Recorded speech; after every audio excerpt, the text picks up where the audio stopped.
नमस्ते मित्रों, कथा निधि चैनल पर आपका बहुत बहुत स्वागत है। हमारी आज की कहानी का नाम है सहन शक्ति। तो चलिए कहानी शुरू करते हैं। सुबह सुबह का समय था, लगभग 4:30 बज रहे थे। पूरा घर नींद का आनंद ले रहा था। तभी बाहर से कुछ आवाजें आने लगी तो सुनकर राघव की नींद खुल गई और वो उठ बैठा। पास ही सो रही अपनी पत्नी नीतू को जगाते हुए बोला, अरे नीतू, ये बाहर से कैसी आवाजें आ रही है, देखो तो जरा। नीतू तब उबासी लेते हुए बोली, कुछ नहीं जी, तुम्हारी अम्मा बाहर झाड़ू लगा रही है। और फिर दूसरी तरफ करवट लेकर नीतू सो गई। राघव उसके जवाब को सुनकर हैरान रह गया और उसकी तरफ देखता रहा। भला उसकी अम्मा सुबह सुबह बाहर झाड़ू लगा रही है और उसकी पत्नी इतनी बेफिक्र होकर पांव पसारे सो रही है। अरे मेरी अम्मा बाहर झाड़ू लगा रही हैं और तुम चैन से सो रही हो, शर्म नहीं आती तुम्हें? आखिर अम्मा तुम्हारी सास है, कुछ तो लिहाज करो। राघव ने नीतू को दोबारा जगाते हुए कहा। नीतू बोली, क्यों जी, क्यों शर्म आएगी मुझे? अम्मा जी तो मेरी सास है, लेकिन आपकी और आपके भाई शुभम की तो माँ है। तुम दोनों भी तो बेफिक्र होकर सोते रहते हो। और मेरे अलावा इस घर में एक बहू और भी तो है, वह भी तो चादर तान कर सो रही होगी। फिर सारी शर्म लिहाज की उम्मीद मुझसे क्यों? अगर अजीब लग रहा है तो बाहर जाकर अम्मा के साथ झाड़ू लगवा लीजिए और मुझे चैन से सोने दीजिए। इतना कहकर नीतू अपनी चादर तान कर फिर सो गई। राघव कुछ देर तक तो नीतू को देखता ही रह गया। नीतू 3 साल पहले ही तो शादी होकर आई है, लेकिन आते ही उसने पूरा घर संभाल लिया। कभी किसी काम के लिए किसी को मना नहीं किया। राघव तो कमाने के लिए घर से बाहर रहता था, लेकिन नीतू अम्मा की सेवा के लिए गांव में ही रहती थी।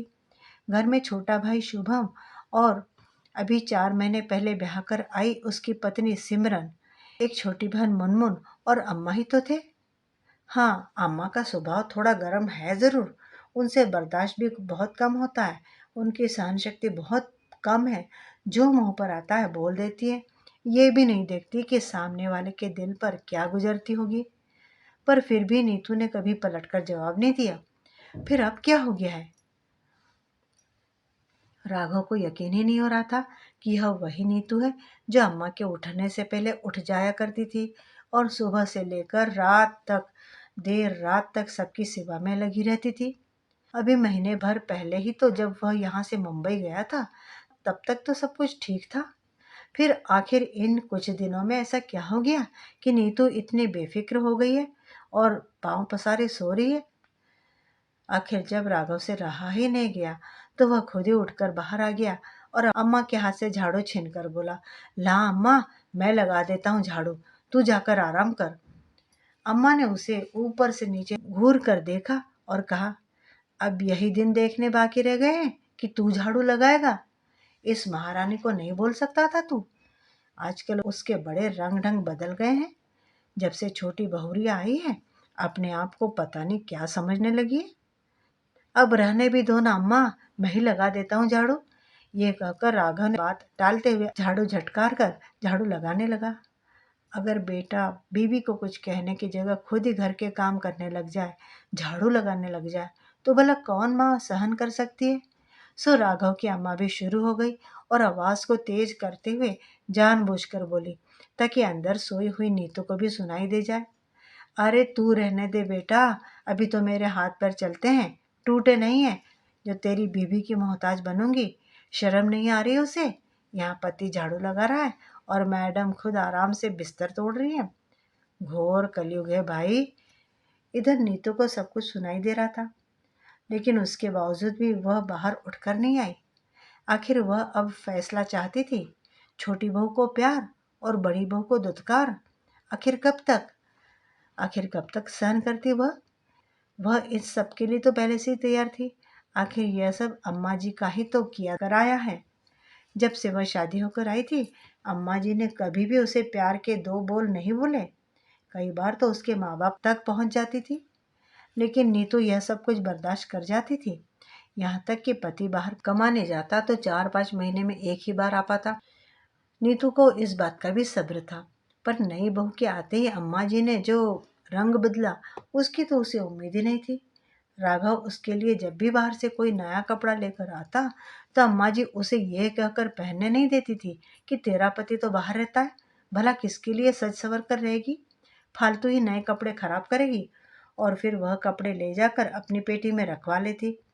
पर जब देवर की शादी हुई और अम्मा जी ने उस पेटी के सारे कपड़े देवरानी के लिए निकाले, तब नीतू की आंखों में आंसू आ गए। उसने कहा भी, अम्मा जी ये सब कपड़े तो राघव मेरे लिए लाए थे। तब अम्मा जी ने यह कहकर छिटक दिया, तेरे बाप के घर में भी ऐसे कपड़े देखे थे तूने कभी? ऐसे बेवजह का खर्चा क्यों करे जब घर में ही कपड़े रखे हो? कुछ और नहीं तो बहू को तो देना ही पड़ेगा ना। 5 आदमियों के बीच में हमारी भी इज्जत बनेगी। और वैसे भी तू कौन सा बारात में जा रही है, यहाँ घर ही तो संभालेगी। तेरे माँ बाप के घर से जो कपड़े आएंगे शादी में वही पहन लेना। नीतू ने इस बारे में राघव से कहा तो राघव ने उसे शांत रहने के लिए कहा। राघव बोला, देखो नीतू, अब तो नई बहू आ ही रही है, तो अब माँ तुम्हें मेरे साथ भेज देगी। वहां जाकर मैं तुम्हें खूब कपड़े दिलाऊंगा। अभी मेरी बात मानकर शांत रहो। पति की बात सुनकर नीतू ने सब्र कर लिया और मन महसूस कर रह गई। जैसे तैसे शादी भी निपट गई, घर में नई बहू भी आ गई।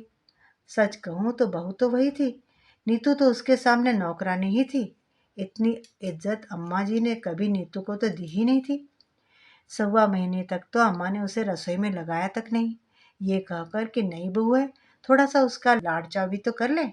यहाँ तक कि उसके लाड़ चाव के चक्कर में अम्मा ने राघव को भी मना कर दिया कि वह नीतू को उसके साथ नहीं भेजेगी। सिमरन चाहे देर से सोकर उठे, चाहे अपने पति के साथ रात देर से घर आए, उस पर कोई रोक टोक नहीं थी। सिमरन से थोड़ा बहुत काम होता तो करती, नहीं तो सज धज कर अपने कमरे में पड़ी रहती। पर अम्मा जी उसे कुछ नहीं कहती। अगर नीतू ने कहना चाहा भी तो अम्मा जी ने उसे ये कहकर चुप कर दिया कि अरे तू तो तेरी देवरानी को देखकर जलती है। लेकिन अभी पिछले महीने जब राघव आया था तो अपने साथ नीतू के लिए एक भारी सी साड़ी लेकर आया था। इस बार नीतू ने वह साड़ी अम्मा जी को दिखाई ही नहीं। लेकिन जब राघव के जाने के बाद 15 दिन पहले नीतू के मायके में उसकी छोटी बहन की सगाई थी, तब नीतू वह साड़ी पहनकर तैयार हुई थी। जैसे ही वह तैयार होकर बाहर आई, अम्मा जी उसे देखकर बोली, ये साड़ी तेरे पास कब आई? पहले तो कभी नहीं देखी। नीतू ने धीरे से कहा, अम्मा जी ये अभी आए थे तो मेरे लिए यह साड़ी लेकर आए थे। बस नीतू का कहना हुआ कि अम्मा तो आग बबूला हो गई और उसकी साड़ी को खींचते हुए बोली, लो अब तो पति को भी बस में कर लिया है। अरे मेरा बेटा भी तुझे चोरी छिपे कपड़े लाने लगा है। अच्छा भड़का रही है मेरे बेटे को। खबरदार जो यह साड़ी पहनकर बाहर गई तो अभी के अभी यह साड़ी खोलकर मुझे दे। अचानक से साड़ी खींचने पर नीतू का बैलेंस बिगड़ गया और वह लड़खड़ा कर गिर ही गई। घर में उस समय देवरानी थी, लेकिन वह भी वहीं खड़ी होकर तमाशा देख रही थी। एक बार भी उसने अम्मा जी को रोकने की कोशिश नहीं की और अम्मा जी, उनकी तो जबान रुक ही नहीं रही थी। कुछ लाज शर्म नहीं है तुझ में? यह तो मैं तुझे दबा कर रखती हूँ, वरना सर पर चढ़कर नाचने लग जाएगी तू तो। मेरा बेटा तो बाहर रहता है, आखिर इतना सज धज के किसके लिए जा रही है तू? उसी समय शुभम भी घर आ गया और यह सब देखकर अम्मा को जैसे तैसे उसने हटाया। नीतू वहीं पड़ी बिलखती रही। शुभम उसके सामने हाथ जोड़कर खड़ा हो गया। भाभी, भगवान के लिए आप यह साड़ी बदल लो और फिर अपने मायके चली जाओ, नहीं तो बेवजह घर में क्लेश हो जाएगा। अपनी अम्मा को समझाने की जगह शुभम अपनी भाभी नीतू को ही समझा रहा था। नीतू एक पल के लिए सोच में पड़ गई। ना ही पति और ना ही देवर, कोई भी तो उसके साथ खड़ा नहीं। तभी उसकी नजर सिमरन की ओर गई। सिमरन के चेहरे पर कुटिल मुस्कान थी। बस वही कुटिल मुस्कान नीतू के मन में कांटे की तरह चुभ गई। हालांकि उसने कोई लड़ाई झगड़ा नहीं किया, पर अब वह फैसला चाहती थी। ना ही वह अम्मा का कोई काम करती और ना ही घर के कामों में कोई दिलचस्पी लेती थी। अब काम का सारा वजन छोटी बहू और अम्मा पर ही आ चुका था। नीतू खुद का काम कर लेती और अपने कमरे में आकर लेट जाती। कई बार तो यह भी हुआ कि अम्मा और सिमरन ने नीतू के लिए खाना भी नहीं बनाया, पर नीतू खुद ही रसोई में जाकर खुद के लिए खाना बना कर ले आई। और सबसे बड़ी बात, जब अम्मा और सिमरन आपस में चिड़चिड़ाती तो नीतू उनके सामने ही हमेशा मुस्कुराहट लेकर आगे बढ़ जाती। यह देखकर दोनों और ज्यादा जल भुन जाती। तभी बाहर से अम्मा की जोर जोर से चिल्लाने की आवाज आई और नीतू की निंद्रा टूट ही गई। वो उठकर रसोई में गई तो देखा देवरानी ने सबके लिए चाय बनाई है सिवाय नीतू के। तब उसने खुद के लिए चाय बनाई और अपने कमरे में जाने लगी। तभी राघव बोला, नीतू ये सब क्या है? आखिर चल क्या रहा है ये सब? नीतू ने पलट कर कहा, देखिए अब हमसे आपकी अम्मा की सेवा नहीं होती, तो आप हमें अपने साथ ले चलो, नहीं तो हम जैसे रह रहे हैं वैसे ही रहेंगे। बड़ी बहू हूं तो क्या हुआ, अब हमसे सहन नहीं होता? उसकी बात सुनकर राघव तो चुप हो गया, लेकिन अम्मा जी बोलना शुरू हो गई। सुन ली अपनी बीवी की बात, कैसे घर तोड़ने में लगी हुई है। अरे इसी दिन के लिए इसे हम यहाँ लेकर आए थे कि हमारे घर के दो टुकड़े करें। माँ की बात सुनकर राघव बोला, ठीक है, तुम अपना सामान पैक करो नीतू, तुम हमारे साथ ही मुंबई जा रही हो। राघव ने जब ये कहा तो अम्मा उसकी बात सुनकर एकदम चुप हो गई और उसकी तरफ हैरानी से देखने लगी। तब राघव ने कहा, अम्मा गलती किसकी है मुझे सब पता है, पर हम कुछ कहते नहीं तो इसका मतलब ये नहीं है कि आप ही हमेशा सही हो। उस दिन क्या हुआ था मुझे शुभम ने सब बता दिया। आप भी यहाँ चैन से रहो और मेरी पत्नी को भी चैन से रहने दो। अम्मा कुछ कहने को हुई तो राघव ने हाथ जोड़कर कहा, अम्मा माफ करो, इससे ज्यादा मैं अपनी पत्नी को और नहीं झुका सकता।